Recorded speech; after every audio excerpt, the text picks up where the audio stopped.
Hey, it's Alan here. And Bree. And And we we are are the hunter and the hippie. Connected through yoga and bonded by our love of the wild places and the love for outdoors, we've come together to share our conversations about life. Well, maybe more so what we've learned or are continuing to learn about life. And there's no one way to do it. Life, that is. And hopefully provide you with some teeny tiny bits of inspiration to connect deeper with yourself, others, and our great Mother Earth. All right. Enough already about the podcast. Let's just get to the podcast. Hey, Bree. Hey, good to see you. I know. It's been a year since I've seen you. Oh my gosh. Ba-dum-bum. Dad That's a jokes good galore. one. I thought you were saying it's been a year. Well, I guess this is not the first episode of 2022, technically. Not that we're releasing, but I don't think you and I have spoke. Yeah, we in haven't. 2022. Man, here we are. I know, a year later. A year later and still going. Yeah, I love it. It's funny, like I'm hearing more and more feedback from people that people are loving the show, and it's really exciting. It's really exciting when people talk about it, and they love what we talk about and the topics. So yeah. And as always, we're taking any topic suggestions or anything like that. Please Absolutely. pass it along. And if you want a guest appearance, now that we've broken the seal, yeah. We'd love to have, if anyone wants to come on or interested, reach out. We'll make it happen. Yep, for sure.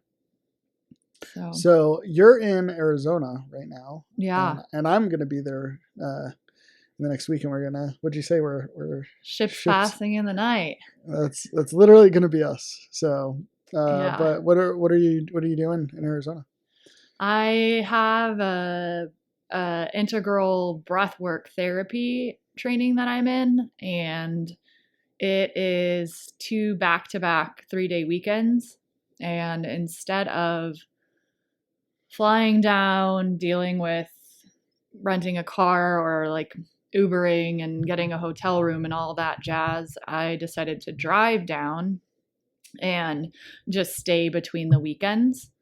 Since my car is still outfitted to camp in and sleep in, Nice. I figured it takes me 2 days to get down here, easy to sleep in the car, and then be able to kind of get out and camp in between and kind of integrate, because it's pretty intense stuff that we're working on. And just kind of also it was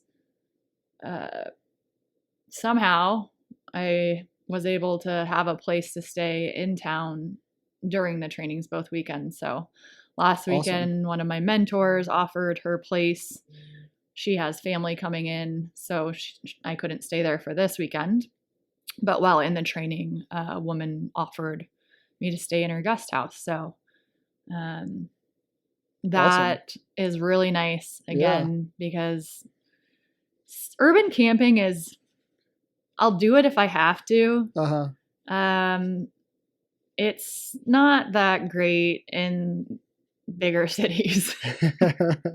Parked on like the side of like a busy street.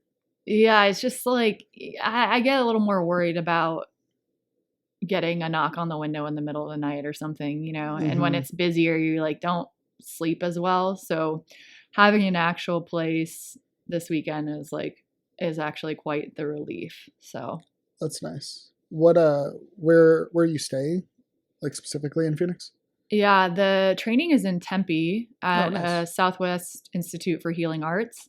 Oh, cool. It's a module in my big 800-hour program. So it's just one piece of the puzzle. But the woman does it. She doesn't work for the Amrit Institute. She gets contracted because of her breath work. Is just, they felt a good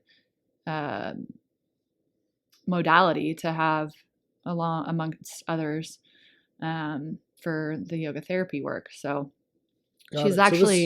she found breath work through yoga, but she doesn't do any type of yoga therapy work. It's all this integral breath work. So, so your this 800-hour program is it's you at the end of it. So you'll become what? What is a yoga therapist? Got it.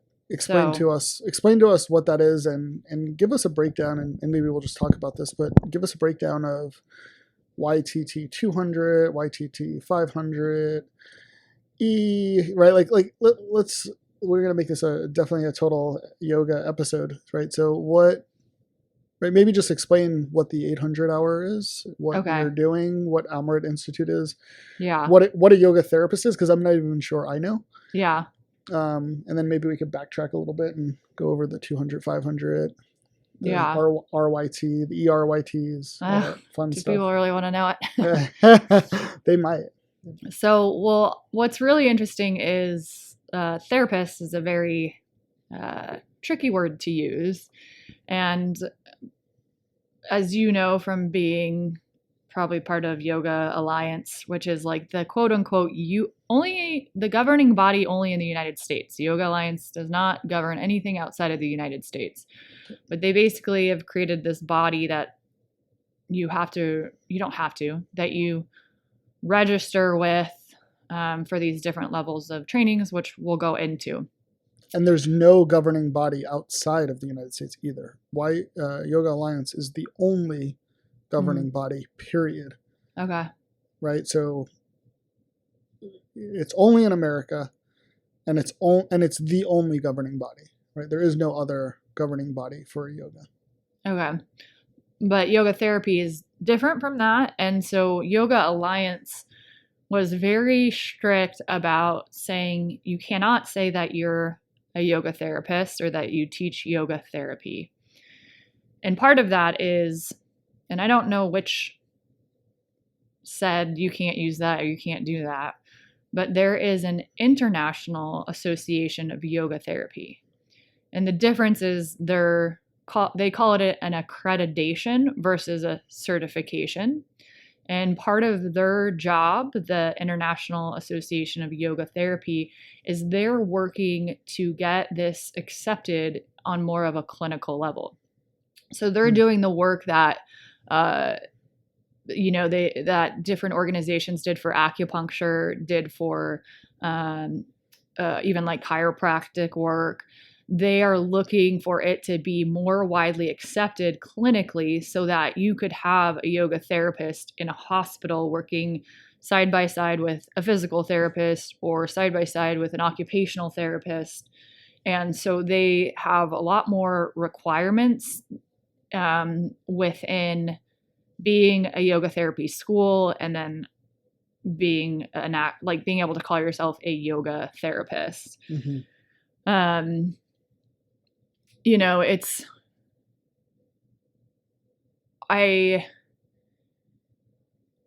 I don't think it's tricky because, before I went into this program, I had done trainings on PTSD, traumatic brain injury, a whole slew of trainings in the therapeutic realm, right?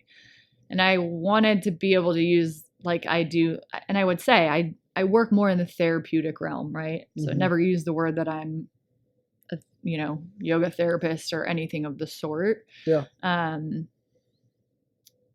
But now being in the program, I maybe understand a little more where that differentiation comes into.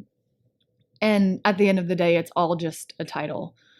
Like when I just had my trainings with PTSD, it was in my scope, right? To be able to work with that. Right. Now my scope is broadening because of the tools. And if someday I want to work at a more clinical setting and they kind of work their way in there, that would be a benefit to it. That's great. And the other part is each module is essentially certifying me in that modality. So it's not like I'm waiting until it's a 2 to 4 year program. Some people take more time, but I'm not waiting till I'm accredited to use this with clients. I also think the flip side is this gets accepted, right, into more of a clinical setting. Now you have to deal with insurance and all of that other stuff. Not sure I'd even want to go that route. Yeah. I have a physical therapist friend. She doesn't take insurance. So, I could still be doing something more on the, accepted medically. However, it's not take insurance. Yeah. I would like to avoid that whole system. Just for like the extra work it takes in terms of administrative work, taking away from like doing what I want to do. So yeah, and then I feel like when you start involving like third parties, insurance companies, that type of thing, you start getting into, well, you can provide this, you can't provide this. They start dictating like what services these people actually need, and so I understand that. What specifically is, or like as a yoga therapist in like a clinical setting, like how are you helping people? How would you be helping people? What I've been calling this is, you're like, well, the module I just finished last summer, at the end of the summer, and I don't know if I mentioned this in a past episode, was called Body Psychology. And how I explain it is, I am a cross between a physical therapist, massage therapist, and psychotherapist, right? Because we know at this point that our bodies, our minds, our psychological, physiological, all of that is interconnected. It all affects. No, it's not. Everything. That's silly. No way. Spoiler alert. And so someone might come to me for a physical ailment, right? More than likely in the process, everything that's connected to that will come up. So I have facilitation tools that I can use, which is more talking pieces, but I will say the difference, why I find this modality, like yoga therapy as a whole, so powerful, is in a lot of psychotherapy, talk therapy, you're staying in the story. And yes, you might get tools, but there's a big belief in the institute I'm in, is that like you have to feel it too, right? And so the only time that we can start to kind of integrate or push experiences through and out is when we feel it. So we're in they say that the three circles are the thinking, feeling, being. And you need all three of those to be able to integrate experiences that might be trapped in the body, showing up as physical ailments, disease. So the Guru Dev, who's like founded the Amrit Institute, but his daughter is the one who's like carrying on the education. He says we try to like think our way through our problems, like we think our way through more thinking and all of that. And like with physical therapy, it's so like just analytical and it's like, do these exercises this amount of time, nothing wrong. I'm not dissing on it. Like it's very important. But it's addressing a symptom, right? And so a lot of what this work is, doesn't matter. You could like get yourself realigned, but if the underlying reason that you're out of alignment is not being addressed, you will continue to have that issue, right? Yeah. So you're addressing the source, not the symptoms per se. And we're doing both. Like that's the other part, is with Nidra, you're experiencing relaxation, right? So that's the physical part of it. We're working from this side, but at the same time of working from physical to more of the subconscious layers, we're also working subconscious to physical. So I think one of the examples they give is you get a massage and you feel really great, right? You're super relaxed. that's working on the physical level. You walk out and you see someone's hit your car. Boom. Like all of that is lost. And so absolutely. When we work at the subconscious level, we're able to not have as many reactive moments or triggers or have those things tense us back up or stress us out. And that's just a very like superficial example, but yeah. So yeah, you can apply that to many aspects of life, not just someone hitting your car. Yeah. So, and then the lineage that the institute I am is much more of an energetic based practices, which would just mean,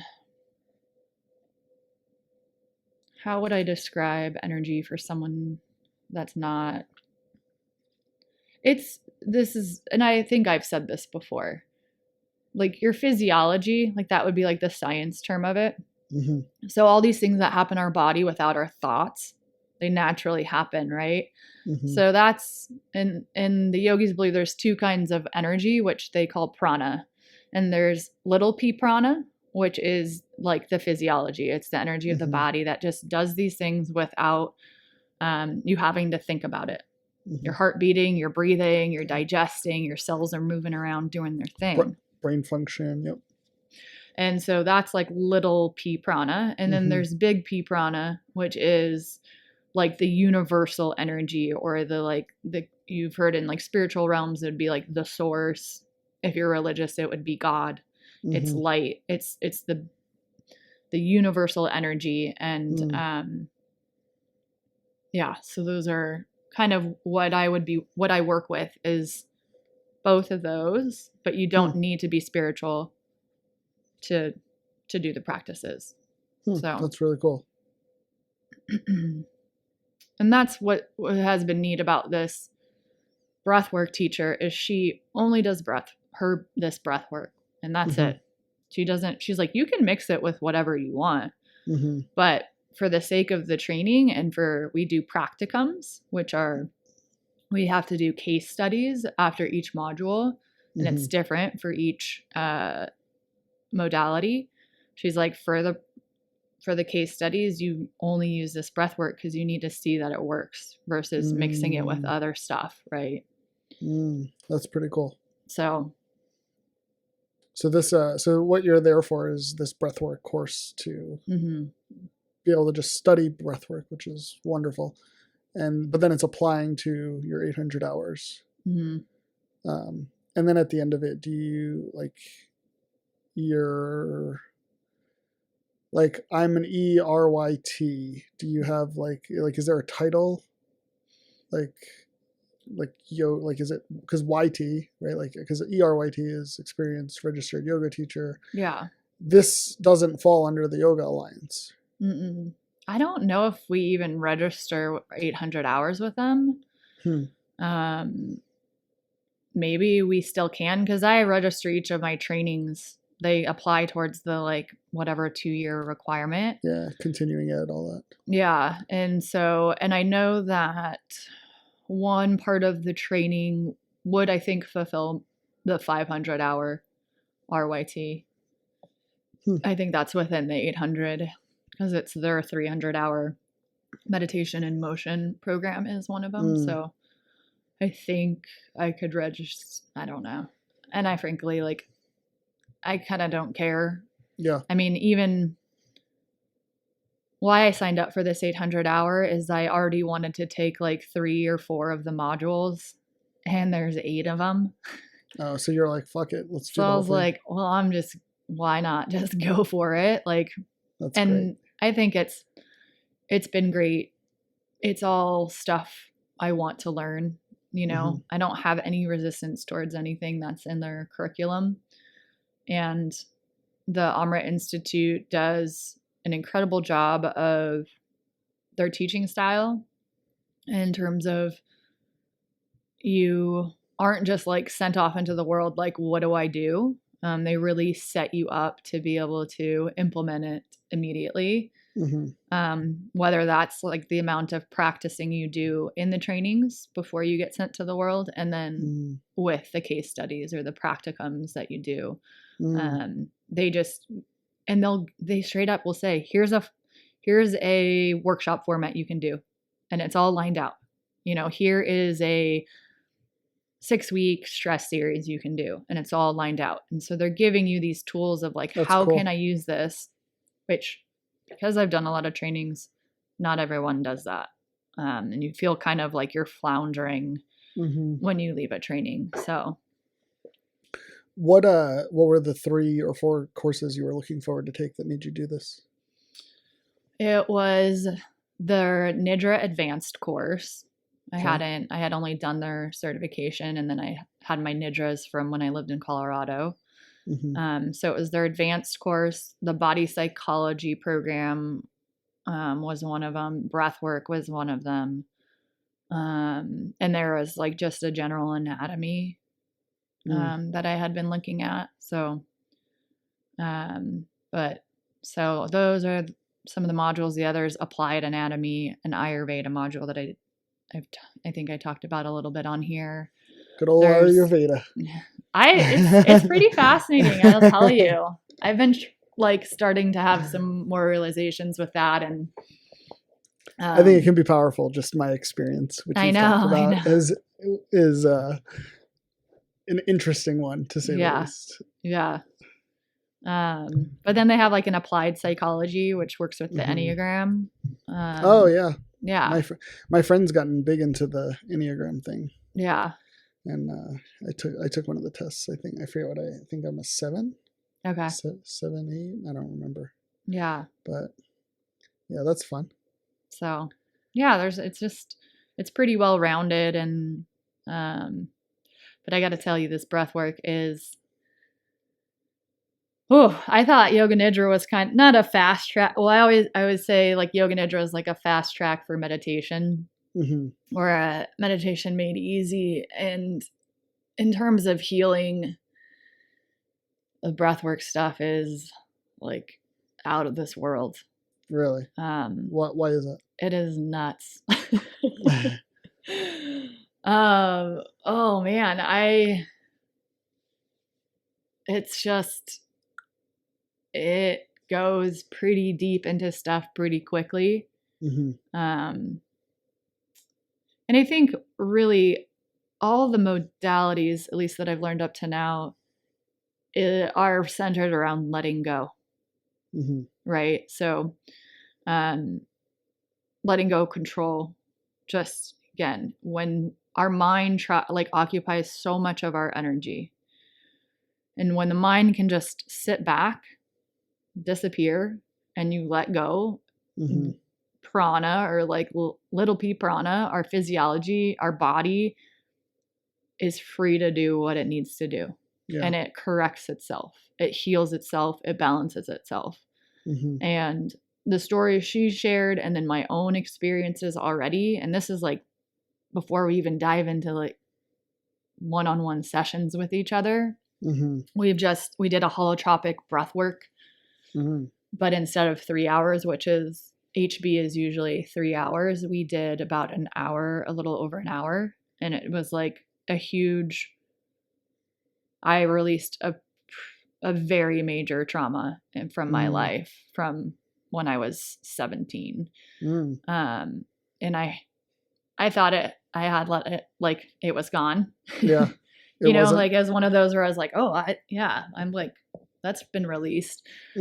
I'm pretty sure it was lodged, and maybe it's the accumulation of traumas in line with that, but it was lodged in my left neck and shoulder.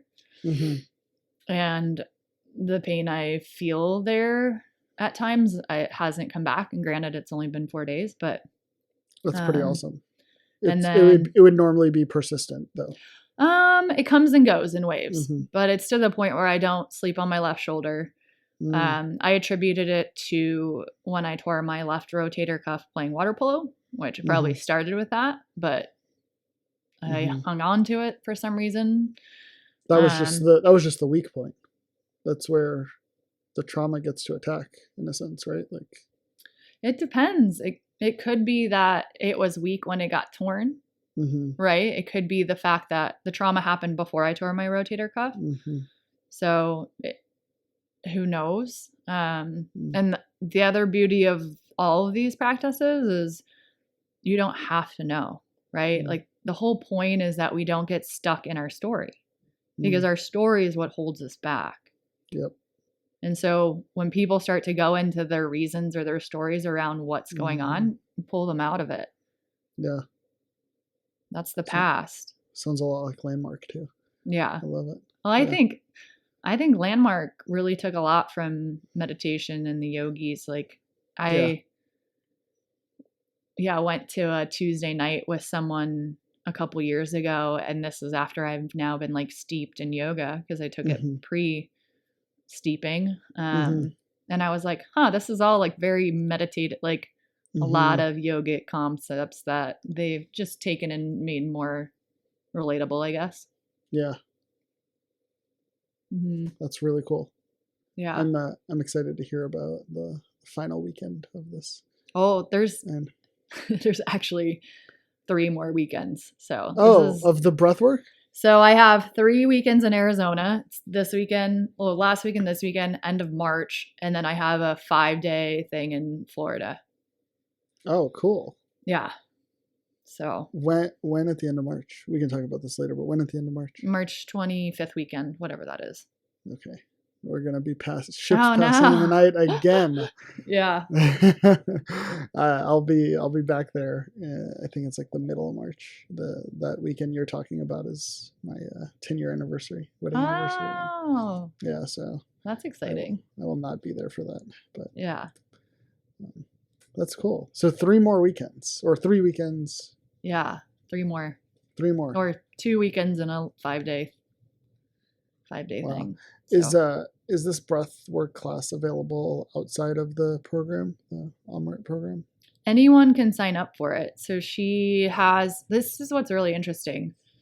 She typically has less yogis and more therapists, like psychotherapists, counselors, all of that. More, she usually, and she's like, oh, it's so great working with yogis. They're like more in touch, right? Like just like a lot of therapists are just in their head and they're so hard to like get out of their head. Yeah. So she, she's like, it's just been like different energy working with a bunch of yogis and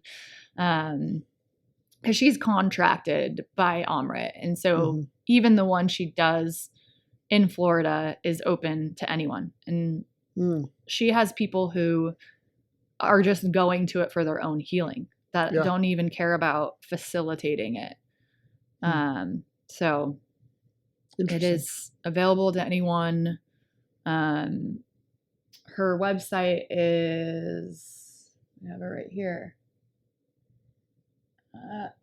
integrationconcepts.net, and we can link that in the show notes. Yeah. So one last thing about also crazy story. So the second night we did a 30-minute breath work, and since my accident, the whole my left, I'll call it my back. For those tuning in, just brief overview of your accident real quick. Oh, so I had a indoor climbing accident and fell from about 30 feet and broke my L1 vertebrae, or burst fractured. It was stable, so I didn't need surgery. Was in the hospital for 4 days, was in a back brace for 2 months, and cool. So thank you. I have like half the height of my L1 vertebrae. So you lost like an inch? Yeah, because it smushed. Well, not an inch. I would say the L1 is probably an inch-ish. So yeah, it was 40% of, I lost about 40% of the height in that vertebrae. Wow. And it like smushed out. And was like, that's kind of the tail of your spinal cord. And it was through the spinal canal, but just shy of the spinal cord. So very lucky. Very awesome. Very fortunate. But the big thing actually with that was my pelvis was majorly out of an alignment. So when I finally got my back brace off, I went to a physical therapist, said, is your left leg shorter than your right? And I said, no. He said, at this age, you would know if it was. And I was like, yeah, no, I've never been told that. Yep. And he's like, okay, well, because right now it's an inch shorter. So my pelvis on the left side jammed up an inch in the fall. And that was causing my left backstrap. That's how I refer to it. Whatever that major muscle is that lines your spine, just on fire. And he gave me some things that were able to reset it. And it basically said, like, you'll have to do that probably for the rest of your life, just to realign the pelvis. And on Saturday, we did this breathwork session, and lots of different stuff happened. But at one point, there's this tingling that went down the whole left side of my body. I also don't really know, like, what my body was doing. You're in a different state. Like, you are in a different world when it's happening. But and real quick, for those that like me, like if you're listening and like you're like a little skeptical about that, like that is not a lie. So if you don't believe us, right, well, one, go experience it for yourself, but two, pick up the book. We've mentioned this before, Breath by James Nestor. And he talks about all of the different types of breathing and the different states that you go into. Like, you can reach hallucination. Like, it is really wild what the breath can do. So I just want to, like, if you think we're out here like getting all hippie and shit, I mean, we are, because that's what we are, right? We are hippies. But she's not making shit up. So I think that's important to highlight, because a lot of people, I believe, are still in that mindset of like, oh yeah, whatever. But anyway, it's wild. Well, and here's the funny thing is I did something similar to holotropic breath work, which is basically really heavy breathing, and then you go more rapid. And I did it on my own, and it was an 1.5-hour session. I did it twice. This was before this training. The second time I did it, I got tetany, which is where, for me, the tetany showed up where my hands, basically your muscles like cramp into weird positions. And so I was doing this by myself and my hands start to crunch in and I'm like, what is going on? And they just stay stuck and you're like, it's painful. And you're like, I'm just like breathing. And I'm like, and I ended up stopping and just lying down and I was sweating profusely. My hands were like pterodactyl, but like not even like T-Rex in, and I just laid there until they eventually like loosened up. So on Sunday when I had my big trauma release, I started to get the tetany, and I'm realizing, and I'll just share, it's some sexual assaults, multiple that I've experienced, that I released, and I realized I was lying there.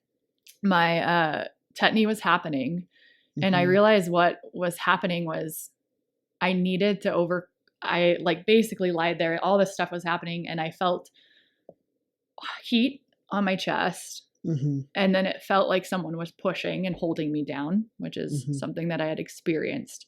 And my hands were tied, right, because the tetany, and I was there, and I just gained all the power in my body to overcome my hands being tied down and pushed the man off and just push, did the thing I didn't do at the time. And it was just wild. I mean, and it just kept like, and it was like, again, I was in a different world and all of this came through. And then afterwards it was just like this total exhaustion of just like, relief. But the back pain one was the day before, and I'm lying there again having this spiritual experience, and this tingling goes through the left side of my body. No idea what, I'm just feeling it, just being with it. Yep. And leading up to this, I had sat in the car for 2 full days. Sat for a day and a half on the floor. So the left side of my back was just on fire to the point of like, I would shift every 5 minutes trying to like not feel it. Yeah. After that breath work, I get into my car and I feel no pain in my back. Wow. And I'm like, it's going to come back, but I don't want to create that neural pathway. Like, right. You know, it's like, I'm like waiting for it to come back, but like, don't create that pathway again. Don't create that path, you know, because that's it. Who knows if I had pain or if I just had this neural association with pain. Right. So yeah. That's exciting. And it's feeling okay now. Yeah. I went for like a 12-mile run yesterday, run hike. And like, I'm like, and you know, and it might come back, but I also might be able to like release it, right? Like, who knows? Right. Yeah. And you might be able to get rid of it quicker now that you know what the issue is and how to get rid of it. Where'd you run hike? I went, I was out in the Superstition Mountains. Oh, it's a beautiful area. Yeah. Yeah. It's incredible. So. I want to backtrack real quick. First off, thank you for sharing your story about your sexual assault, and I just want to acknowledge that that's really brave of you to share that. And for anyone listening, like if that's you, you're not alone.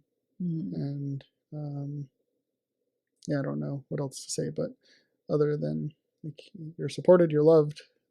That's not who you are in the past, and so thank you for that. I appreciate that. You know, I was like, I'm trying to tell the story without sharing it. And, you know, part of, you know, and this again happened with my accident is I feel there's these like 3 phases. And the first one is you are your trauma. And then you move into the trauma as part of you.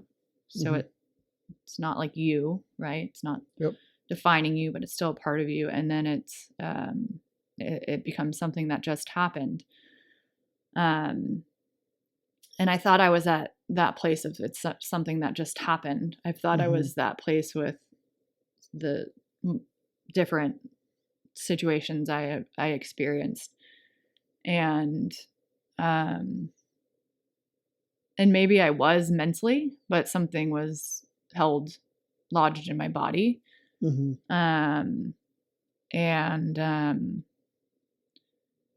it can have an interesting effect because when it was me or it was a part of me, it was something I didn't want to talk about.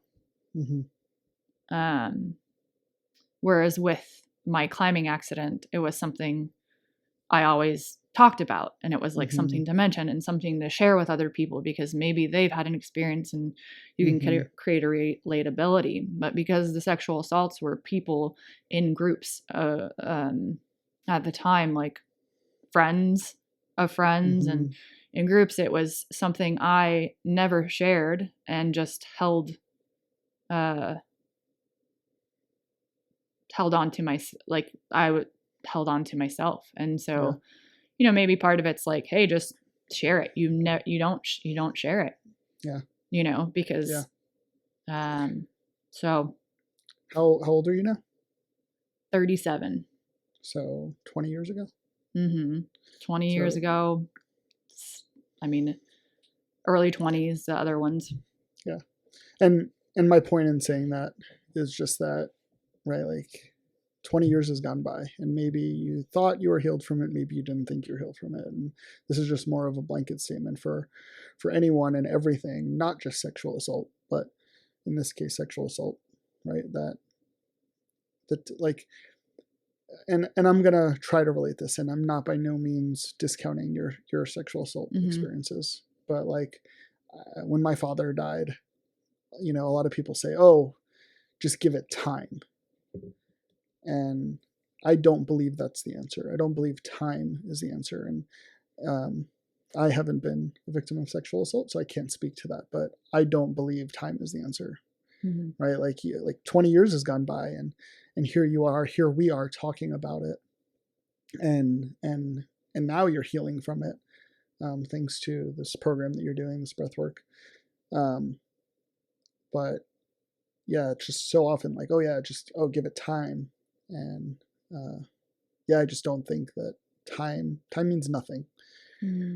right? It's the work that you do, right? And I say this often is you have to do the work, and I believe it applies to any trauma. Mm-hmm. And this, you're talking about the work that you're doing, and it's got to. And I'm not trying to put words in your mouth, but that's got to feel freeing. I mean, you got to be proud of yourself for that, and yeah, and I think that there's something about vulnerability that, that's why I try to share the things that I share, in vulnerability, that one helps us heal, but it helps us connect to others, because how many listeners are going to hear this now that may or may not have had a similar experience? Mm-hmm. And maybe they'll realize that they haven't healed from it either, and maybe they'll reach out to you. While you don't have the answers, maybe you can point people in the direction to help find their own answers. And I appreciate that. Yeah, I think the only person who has the answers is yourself, right? You're with it. Like, that's the empowering thing about these practices. No one else is healing me. Yeah. It's, I'm allowing my body to do what it knows best to do. I just have to stand out of the way. You have to get your stories out of the way. That's all it is. It's, and I'll just be real open here now that I've thrown that out there. Go for it. I support you. You don't need my support, but I support you. Well, we did a dissociation exercise. So that really put to light the ways and I used to have a bad drinking problem, amongst other things. And I knew at the time that's a dissociation. From what I didn't know at the time. I knew it was to not feel. It was a lot of things. What I realized, though, is the feeling I get from being in a meditation. That is a dissociation as well. And so it's tricky because, it's this really great blissful feeling. And it's not to say I shouldn't go there and I shouldn't do that, but the healing comes from being in like the thick of it, right? In the pain, in the feeling, in the, I think that's a perfect circle back to your program. Thinking, feeling, being, right? Like, you have to be in it. And it's part of how I teach a lot of my classes. Like, part of my meditations in my yoga classes is those thoughts that you're having, and we've had a talk about meditation and stuff, but like those thoughts that you're having, like, don't try to clear your mind, be with them. You're having them for a reason, right? Like, sit there, be with them. Right? Like, you're going to cry, great. Right? Like, you're going to feel them, right? It causes you pain. Awesome. So I love that you said that. And I think that it ties perfectly into what you're talking about and everything that you're going through in your training. So that's cool. Yeah.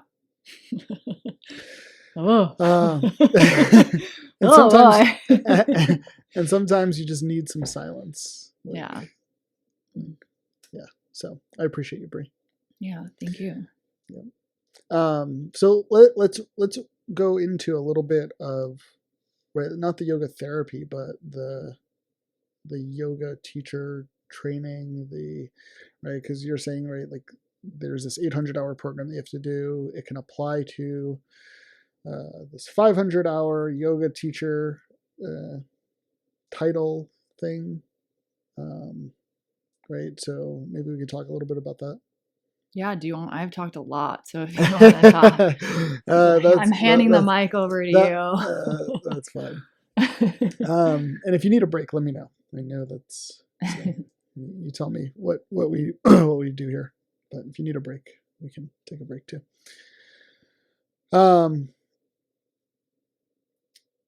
First off, my thoughts on the Yoga Alliance. I have mixed feelings on the Yoga Alliance, right? So the Yoga Alliance, again, is that governing body just here in the States that sets, right?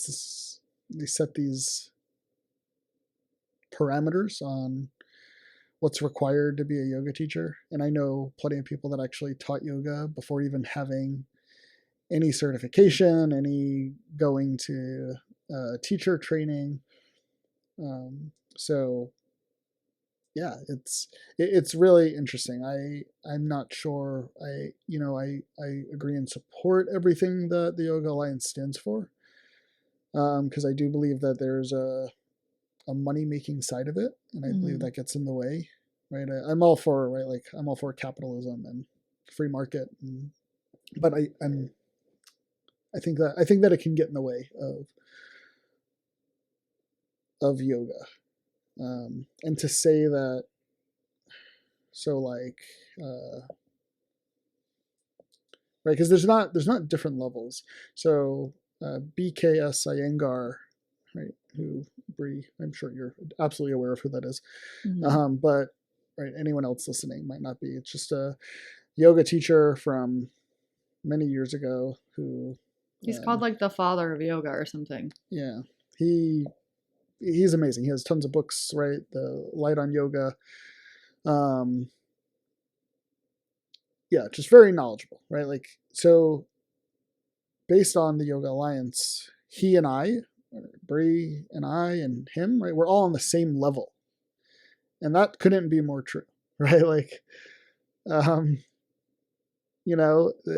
there's absolutely, right? And it's not about comparison and like, that's not what I'm trying to get at here. It's just, he's dead now, but like what he contributed, what he's done for yoga, the books that he's written that everyone uses and probably most of their teacher trainings and to learn about yoga, there's no chance that, and I'll speak for me, but that I'm at the same level as him. And based on what the Yoga Alliance has done is essentially said, yeah, I know you're essentially at the same level. And that is what it is, right? Like, there's always going to be some level of that if there's like a governing body, and that's fine. But so what they've done is they've created two main categories for yoga teachers. Is yoga teacher 200. So if you're okay, like help me out here if I stumble a bit. But if you're in the Yoga Alliance, if you pay the fee, you are, and this is what I don't like, is like all you have to do is pay the fee and you get your RYT as long as you went to a yoga teacher training that is Yoga Alliance certified. Right? So you pay this fee, and instead of being a CYT, which is a certified yoga teacher, you're now an RYT, which is a registered yoga teacher.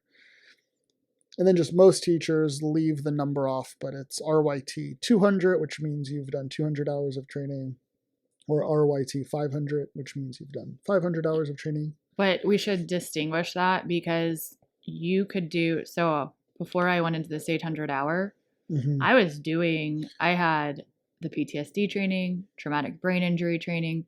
I had Yoga Nidra 1 and 2 trainings, probably added up to a couple hundred hours. So it's not like I could do 300 more hours of any training I wanted and get the 500 hour RYT 500 hour. You have to do a specific 300 hour training or a 500 all of it together to like qualify for that. So it's not just I did all this additional training and I qualify. Right. And again, the school that you go to has to be certified through the Yoga Alliance. But you could still, there's schools out there that aren't certified, registered through the Yoga Alliance, that you can still become a yoga teacher. And again, you're just a certified yoga teacher. And so those are like the two main things. And then on each of those, you can get an E added to it. So it becomes ERYT 200, ERYT 500. And that's based off of the hours that you spend teaching. And do you know the number? 1,000?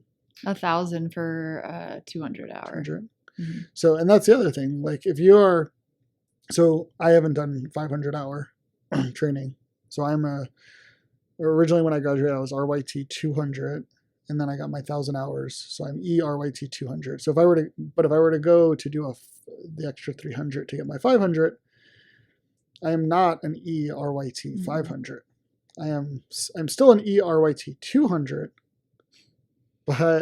and again, like there's just all these crazy rules, but I would only be an RYT 500, and then I'd have to work towards getting my E for the 500. Do you know what the requirement is there? Because you're a 500, right? No, I would be getting it with my 800. Got it. Yeah. I don't know. Maybe it's another 1,000 after that. 800. Sure.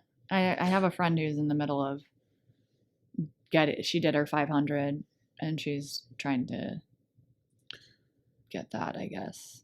And nothing applies until you are the RYT 500. So you can't use anything that you're like, if you're going through your RYT 500, nothing that you're working on applies to that until you have that title for teaching. But the reason that I'm talking about this is if you think that yoga teachers don't go through a significant amount of training, right? There's absolutely a ton of training that we go through. 200 hours might not seem like a lot, but it is. And then you had 500 and 800. Yeah, and I'll say one of the positive things about Yoga Alliance is to keep your registered. You have to continue your education. And I do think continued education is important. So I will say that piece. My biggest beef is they regulate who's allowed to, but it doesn't. Certification in any industry doesn't mean anything. It means that you check the boxes. And so that's the hard thing, is something that is not measurable. We have created a false sense of like credentials, I guess, like, because someone who doesn't teach, or obviously they need their continued training, so I can't speak to that, but I don't know, like there's just such a range in the schools. There's such a range of what people do with it afterwards. And it puts, like you said, everyone into the same category. Yeah. And even with the continuing ed, I do appreciate that they have that, but even with the continuing ed, it's again, at what level, right? Because some people are, and even with just the RYT 200, you're just doing the bare minimum in some cases, just to maintain it, just to keep that. But then there's the ones who are going above and beyond. And yeah, so I think that, it's definitely a double-edged sword. And there's, this need to maybe try to regulate this area that but I also believe that there's a lot of, I don't know. For some reason, I feel like the money gets in the way of a lot of issues, which I normally don't feel that way about with most things. Yeah. But I feel like it's, to add the E to my RYT, I had to pay a fee. Yeah. And I'm like, huh? Yeah. I'm like, wait, I got to do what? Just for what? And like, I did it, right? Because like, I want my students to know that, one, I take what I do seriously, and and they may not understand the Yoga Alliance, and so I want people to understand that, yes, what I do, I take it seriously, and I'm out here learning. But I got to pay you $50 to add an E to my title. When I did the 1,000 hours of work. Yeah. So. Well, and it comes back to like the option could be that you just you just put it in your bio. I have over 1,000 hours of teaching. True. And like, that's with, I was studying therapeutic realms of yoga, right? With the trainings I had done. But I wasn't in a yoga therapy program. So I would say I do some work in the therapeutic realm. right? Because I can't claim that even though I was working with some clients in the therapeutic realm, right? Yeah. Yep. Like, because also my own personal experience, whether that's from injury recovery, all these things of real life that we get to apply into working with people. Like, how does that get measured? Your experience leading you up to this moment is going to give you the ability to work with certain demographics of people. Absolutely. And sometimes that's more powerful than anything you can learn in a training. Yeah. I think experience is huge. And especially if you gain the experience, like you're saying, in a specific area, and then you continue to apply it to that area. Whether it's for athletes or for PTSD survivor, right? Like war veterans or whatever it is. I think if you have the experience that goes with the training, I think that's so much more powerful. And like, perfect example is my PTSD training was for veterans. You're probably more apt to work with veterans than I am. Right? Yeah. So yeah, for sure. They're like right there. Like I learned a lot, and I know I could you do a better job, not training aside, like you have more connectivity to them than I do. I have a boyfriend who was a former Marine. I was not in Afghanistan, like I was not in these experiences, just even enlisted, so. Yep. Yeah, there's definitely an innate credibility that comes with being a veteran, right? Yeah. And right, like it's funny, I went to this jiu-jitsu camp, and there's 150 people, and you meet people who are veterans, and you instantly have a bond. Yeah. And maybe you've been through similar situations as them, or maybe you haven't, right? But it doesn't matter. Like there's a bond, there's a brotherhood, there's a sisterhood, right? Like of that. And I think that applies to, many things. It's not just the military, but yeah, but it doesn't mean that I'm also going to be a better teacher. I think you alluded to that, right? So, right, just because I can connect with them better doesn't mean I'm the better option, right? And that's neither here nor there. I'm not trying to compare myself to you, but no. But if you're doing the work and you're clearly the better teacher, right? Will I connect with them initially at a higher level? Sure. Right. And then if all things are equal, then maybe because of that connection, I will be the quote better teacher. But if I don't do those things, I think that you definitely have the advantage. But it's about creating having that initial bond. And it's funny because it's almost a trauma, right, that you share. And that shared trauma is what links you. Yeah. Interesting. Is there anything that we missed about what? about yeah, about yoga? Whoa. About life? Was this about yoga? Oh I don't know what it's about. Who knew that was happening today? Not me. And I feel my back pain coming back. Maybe it's because I talked about the things I thought I let go of, and here it's coming back. That's funny. I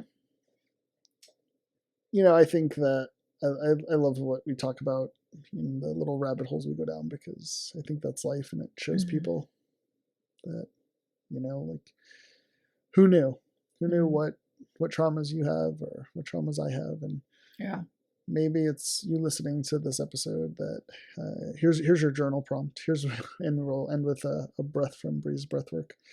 Right? Maybe it's listening to this episode that gives you a little bit of perspective,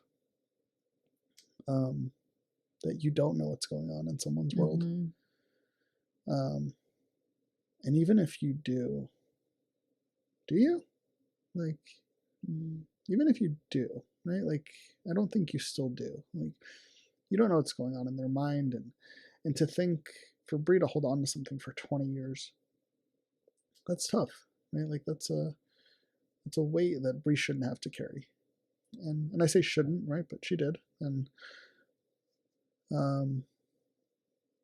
how many of you are out there still carrying the weight that you shouldn't have to carry, but you are? Mm-hmm. And maybe you want to write about that, or maybe you're like, wow, this episode, it's a fucking downer. And I'll say this to that is, I don't see it as a downer. I see it as part of life, right? Like life happens. I posted in my Instagram stories yesterday about this, that the people that are winning in life, it's not that life didn't happen to them. It's what they chose to do after life happened to them. And you can let life happen to you, which again, it happens to all of us on varying scales. And you can become the victim to it, and you can let it hold you back and hold you down and not move forward. Or you can choose to, heal from it. Maybe it takes 20 years to heal from it. I hope not. Right? And I think that's part of the vulnerability in sharing what you shared, is that maybe it took you 20 years to heal from this, Bree, but maybe by you sharing it, it's gonna allow someone to take 10 years or 10 days or whatever the time frame is. Mm-hmm. Right? I don't believe there is a time frame for it to heal, but maybe because you shared, it's going to help someone else heal in a quicker amount of time, and they don't have to carry that weight around. Mm-hmm. And so, yeah, just write about those thoughts, those feelings. If you're interested in yoga teacher trainings or anything like that, feel free to reach out to us. They are not all the same. I can speak from experience, but I know some great yoga teacher trainings in Arizona as well as Colorado. So feel free to reach out if you have questions about that. And I'll turn over to Bree for her final thoughts. Then she can lead us through some of her wonderful breath work that she's learned from her first weekend. No pressure. I know.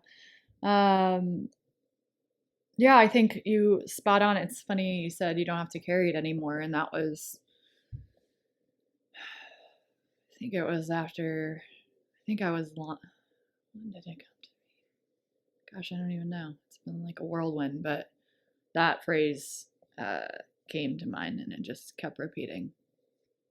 I don't have to carry it anymore. I don't have to carry it anymore.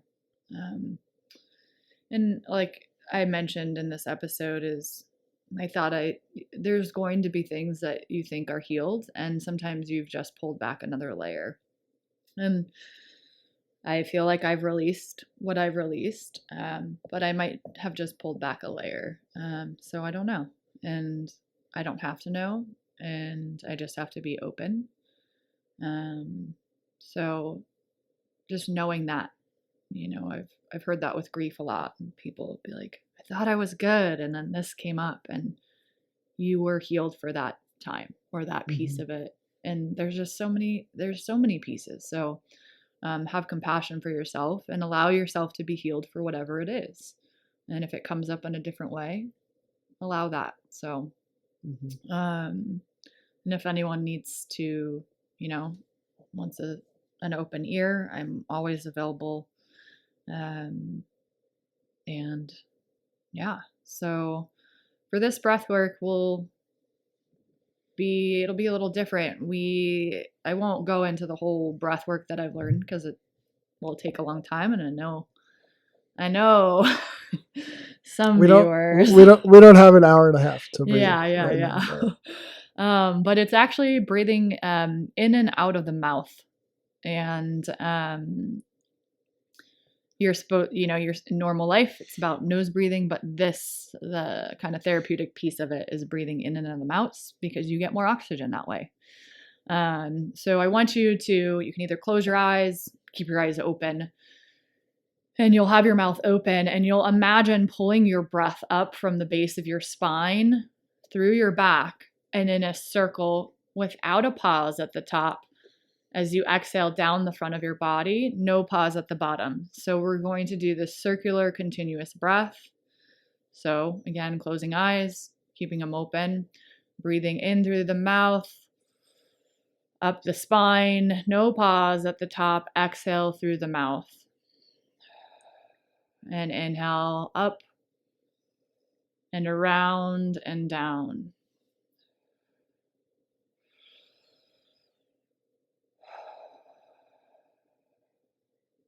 Up the spine through the mouth and exhale down the front body. Just imagining this oval or this circular pattern up and down through the mouth.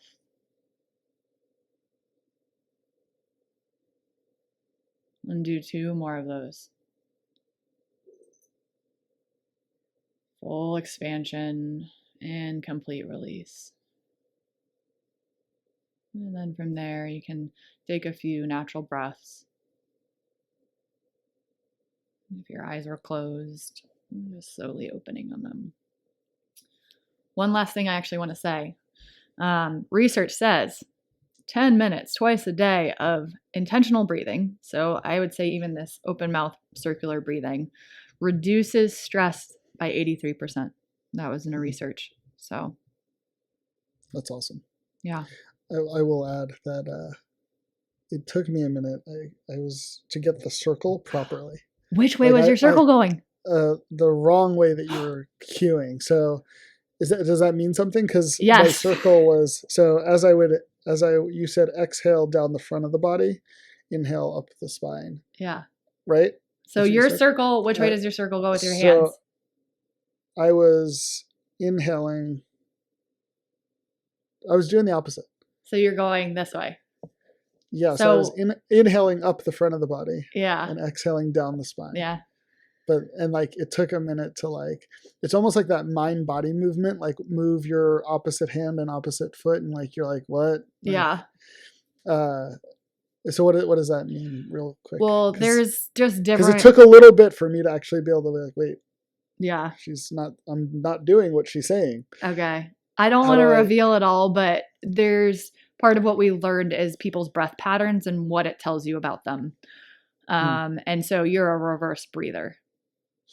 I'm a reverse. Now I'm a confused breather because I'm incorporating different patterns, but my natural was reverse breathing, which can look 2 ways. Your circle goes this way. Yep. Versus this way. Mm-hmm. Sometimes reverse breathers draw their belly in when that's where where you've probably heard reverse breathing is that someone draws their belly in as they inhale. Oh, that's weird. Yeah. So you don't do that, but you're still, because I was like, I'm not a reverse breather. My belly doesn't come in, but I'm a reverse breather because my circle goes this way. But we look at different patterns of whether you're breathing into the chest, into the belly, at what times, all this different stuff is part of how we kind of have an idea of what's going on with the person. So yeah, it's fascinating. It's so wild. So I love that you said that because it's I love that there's absolutely something to it too. Oh, all right. Yeah. Wonder what's underneath that. It's fuck, you take a peek under the rug, you're like, shit, now I got to address that too. Yeah. I'll send you a note about it. But that's, I know the episode's technically over, but that's what doing the work is sometimes you get a peek into these areas that fuck. Yeah. But now right? It goes back to the landmark circle of, right, here's the things that here's the things that you don't know, and then here's the things that you don't know you don't know. And when you peek into that rug of the things you don't know, and then you see it, right, if you care enough that you're you see it and you're like, God damn it, all right, I guess this is something else I'm going to be exploring now. Yeah. So down the rabbit hole I go. And we're humans, so just so you know, it's all part of the human experience. Yeah, for sure. But awesome. Cool. It was so good. All right. It was great, Bree. All right. I'll talk to you soon. Sounds good. All right. Bye. All right, bye. If you want to follow us and our adventures, you can find both of us on Instagram. I'm at Bree Allison. That's BreAllison. And I am at The Life of Alan Tatone, underscores between each word. To check out our offerings, yoga, one-on-one trainings, workshops, retreats, and a recorded library, you can find the info on our website, thehunterandthehippie.com. If you have questions for the podcast, about the podcast, feedback, suggestions, or just want to say hi, or find ways to work with us, our email is thehunterandthehippie@gmail.com. And don't worry, all of this will be in our show notes. Thanks for tuning in. Hopefully you weren't tuned out. To the Hunter and the Hippie podcast.